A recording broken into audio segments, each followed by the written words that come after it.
Assalamualaikum warahmatullahi wabarakatuh. Anda bersama acara Kongko bareng Gus Dur dari KBR 68H Jakarta, bekerja sama dengan School for Broadcast Media Jakarta. Acara ini dipancarluaskan oleh radio-radio jaringan KBR 68H di Nusantara, dari Aceh hingga Papua, dan beberapa televisi di kawasan Indonesia. Saudara, saya Muhammad Guntur Romli akan menemani Anda berbincang-bincang dengan Kiai Haji Abdurrahman Wahid Gus Dur yang saat ini sudah bersama kita di Kedai Tempo Jakarta. Saya sapa dulu Gus Dur. Assalamualaikum Gus Dur. Waalaikumsalam. Apa kabar Gus? Baik-baik. Baik-baik aja Gus ya. Dan saudara, seperti biasa Pak Acun yang biasanya membacakan petikan dari kitab Al-Hikam namun tidak bisa datang, dan akan saya gantikan dengan satu petikan dari hadis, yaitu tentang tabassumuka fi wajhi akhika shadaqatun, bahwa senyum pada wajah saudaramu adalah sedekah. Mungkin Gus Dur bisa menjelaskan makna dari senyum adalah sedekah itu, Gus Dur. Silakan. Ya, di sini kita berbicara tentang solidaritas. Iya.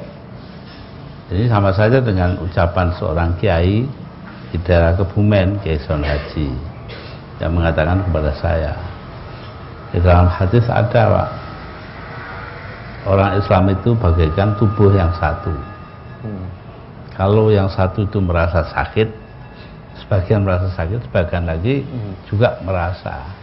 Nah, kenapa sekarang ini kok banyak orang Islam kaya, yang miskin nggak ada yang perhatikan? Nah, ini bukan berarti melarang hati. Ya itu tadi, sama saja dengan itu. Jadi makna senyum itu juga bentuk dari solidaritas, Gus ya? Iya. Iya.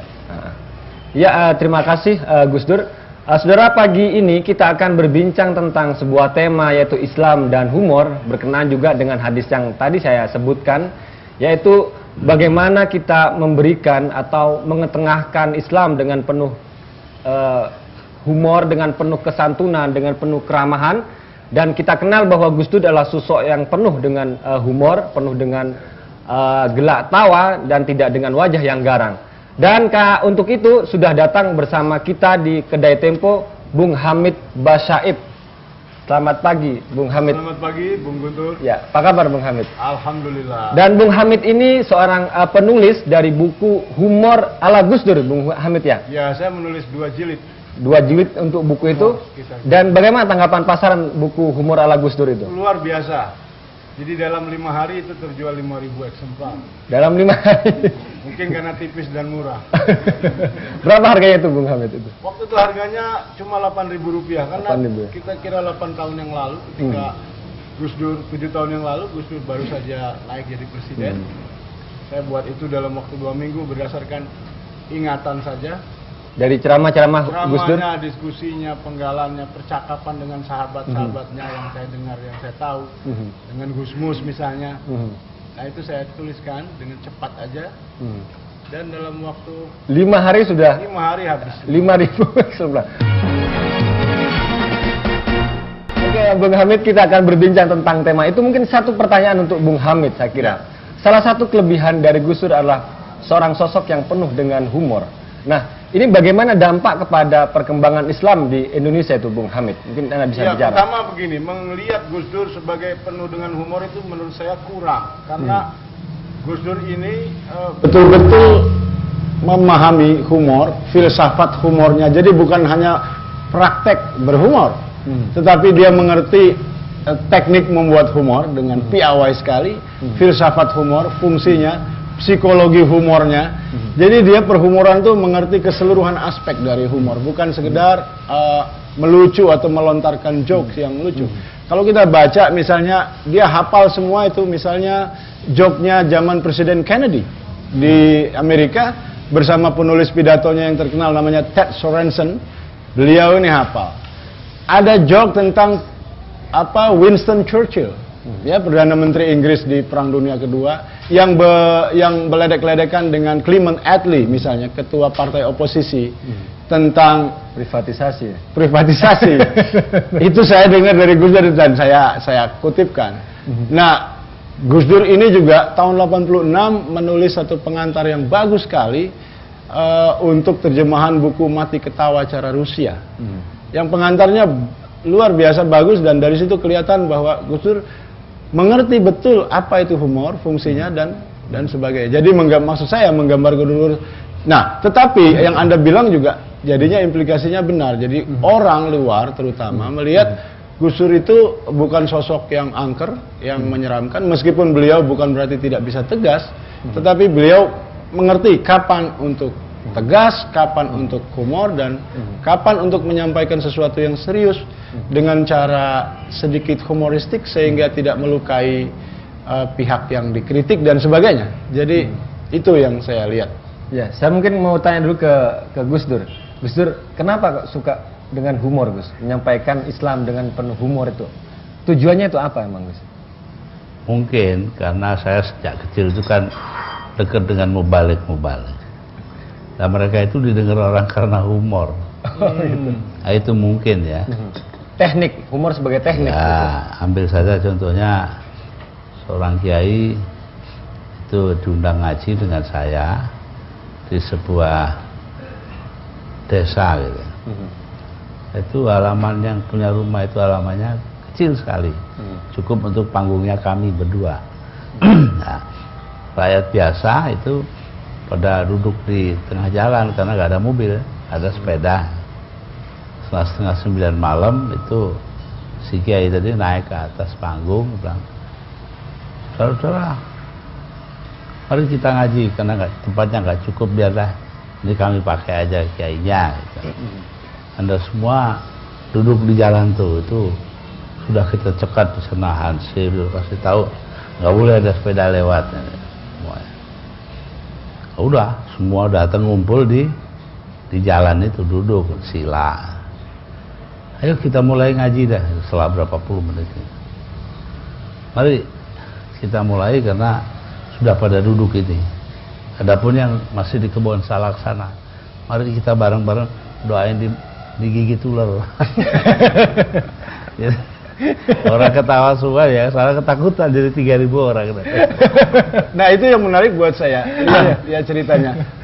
Didoakan supaya digigit ular gitu kan. Itu kan ya akhirnya doa itu sesuatu yang baik mestinya, tetapi untuk digigit ular. Tapi jelas kiai itu tidak bermaksud sungguh-sungguh. Gitu ya Gus ya kira-kira.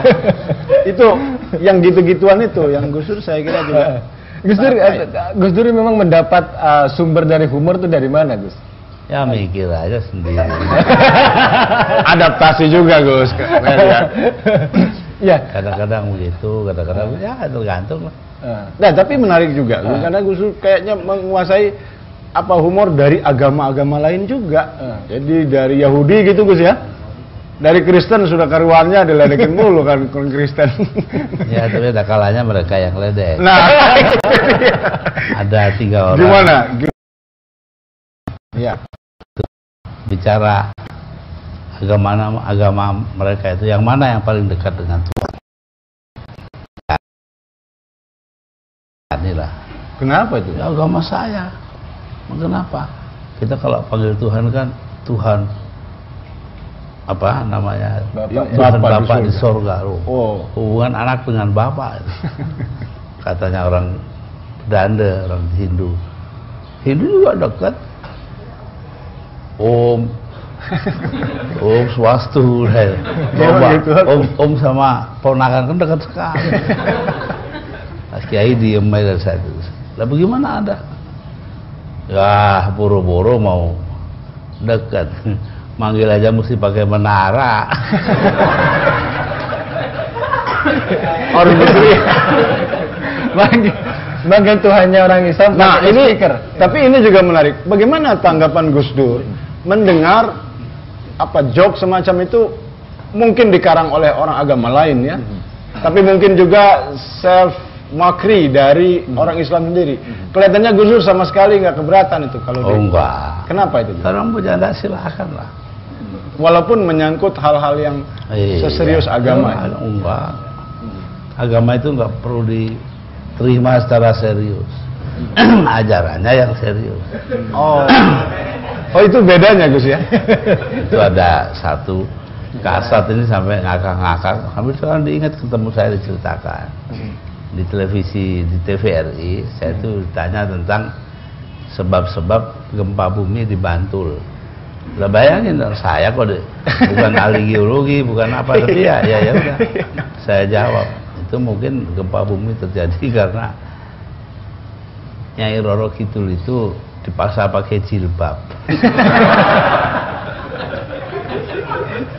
Itu benar nggak? Loh lah iya. Karena bukan ahli geologi yang ditanya. Lah iya. Tapi seorang kiai. Dan kebetulan waktu itu ada kejadian RUU pornografi itu Gus ya? Atau kewajiban Iya, jilbab itu. Iya. Ya Bung Hamid, Anda melihat misalnya bisa apa ya? Mungkin bisa membandingkan antara Gus Dur dengan sosok yang lain ya. Tentang teknik menggunakan humor. Gimana? Nggak ada lawannya dalam hal itu, Gus Dur saya kira ya. Karena itu tadi, tentu kita kenal banyak sekali kiai. Kiai NU itu kan orang-orangnya rileks sekali ya, humornya kaya dan biasanya hadis atau ajaran-ajaran agama di antara mereka diplesetin sedikit-sedikit. Itu bukan sesuatu yang menegangkan. Ketika dia kemudian naik di panggung nasional, baru orang misalnya memplesetkan Bismillahirrahmanirrahim aja terus harus minta maaf ke majelis ulama dan sebagainya. Padahal di pesantren gitu-gituan itu biasa. Bukan berarti mereka tidak menghargai agama, tetapi agama begitu akrabnya dengan mereka sehingga seperti kita kalau akrab sama orang udah bisa bercanda gitu loh maksudnya. Jangan kalau memang ada perbedaan. Perbedaannya gimana Gus? Nah ini contohnya kiai ngajarin santrinya membaca li'ila fi Quraisyin ila fihim rihlatas syita'i was-shaif. Loh, shaif itu berarti itu wakaf. Ilmu baca Quran itu. Ya, tapi muridnya kan lihat hurufnya aja yang ditulis. Iya. Rihlatas syita'i was-shaifi. Nah, gitu. Shaif, shaifi ya betul. Akhirnya ayo baca. Ila fi Quraisyin ila fihim atas sitai wasfaif. Pegang bibirnya kan. Begini, jangan soifi. Baca soif ya. Begitu dilepas tangannya tuh. Fi.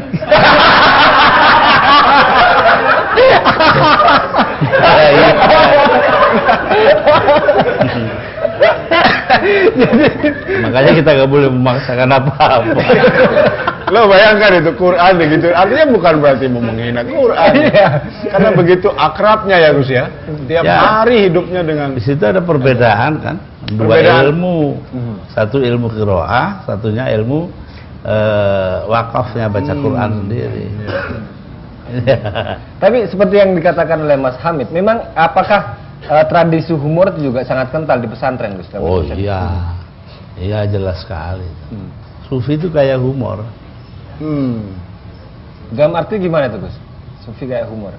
Ya artinya mereka itu mau menceritakan sisi-sisi yang segar dari kehidupan.